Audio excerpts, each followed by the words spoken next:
വേനൽ അവധി കഴിഞ്ഞ് ഖത്തറിലെ വിദ്യാലയങ്ങൾ നാളെ തുറക്കും. 3.5 ലക്ഷത്തിലേറെ വിദ്യാർത്ഥികളാണ് ക്ലാസ് മുറികളിലെത്തുന്നത്. വിദ്യാർത്ഥികളെ സ്വീകരിക്കാനായി സ്കൂളുകൾ ഒരുങ്ങിക്കഴിഞ്ഞു. ഖത്തർ ഗവൺമെന്റ് സ്കൂളുകളുടെ പുതിയ അധ്യയന വർഷത്തിനും ഇന്ത്യൻ സ്കൂളുകളുടെ രണ്ടാം പാദത്തിനുമാണ് നാളെ തുടക്കമാകുന്നത്. 3.65 ലക്ഷം കുട്ടികളാണ് 2 മാസം നീണ്ട വേനൽ അവധിക്കാലത്തിന് ശേഷം സ്കൂളുകളിലേക്ക് തിരികെ എത്തുന്നത്. കിൻഡർ ഗാർട്ടനുകൾ ഉൾപ്പെടെ രാജ്യത്ത് 629 വിദ്യാലയങ്ങളാണ് പ്രവർത്തിക്കുന്നത്.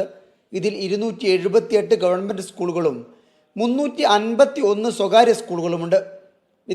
ഉന്നത വിദ്യാഭ്യാസ മന്ത്രാലയത്തിൻ്റെ കണക്കുപ്രകാരം 1.37 ലക്ഷം കുട്ടികളാണ് പൊതുവിദ്യാലയങ്ങളിൽ പഠിക്കുന്നത്. സ്വകാര്യ സ്കൂളുകളിലെ വിദ്യാർത്ഥികളുടെ എണ്ണം 2.28 ലക്ഷം. ഈ വർഷം പൊതുമേഖലയിൽ 10 പുതിയ സ്കൂളുകൾക്ക് അനുമതി നൽകിയിട്ടുണ്ട്. വിദ്യാഭ്യാസ മന്ത്രാലയത്തിൻ്റെ നിർദ്ദേശപ്രകാരം ആഗസ്റ്റ് 24 തന്നെ അധ്യാപകർ സ്കൂളിൽ സജീവമാണ്. ഇവർക്കായി സംഘടിപ്പിച്ച ഒരാഴ്ച നീണ്ട ഓറിയന്റേഷൻ പ്രോഗ്രാമുകൾ അവസാനിച്ചു.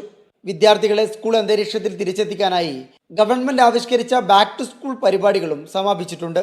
സ്കൂൾ സമയങ്ങളിൽ റോഡിലെ ട്രാഫിക് നിയന്ത്രിക്കുന്നതിന്റെ ഭാഗമായി 600-ലേറെ സ്കൂൾ സോണുകളുടെ സുരക്ഷ പൊതുമരാമത്ത് വിഭാഗമായ അഷ്കാൽ വർദ്ധിപ്പിച്ചിട്ടുണ്ട്. ഇവിടങ്ങളിലെ ട്രാഫിക് സിഗ്നലുകളുടെ നവീകരണം, ക്രോസിംഗ് അടയാളപ്പെടുത്തൽ, അഗ്നിസുരക്ഷാ സംവിധാനങ്ങൾ മെച്ചപ്പെടുത്തൽ തുടങ്ങിയ ജോലികളാണ് പൂർത്തിയാക്കിയത്. അവധി ആഘോഷിക്കാനായി നാട്ടിലേക്ക് പോയ പ്രവാസി കുടുംബങ്ങളെല്ലാം രാജ്യത്ത് കഴിഞ്ഞ ദിവസങ്ങളിൽ തിരിച്ചെത്തിയിരുന്നു. Media 1, Doha.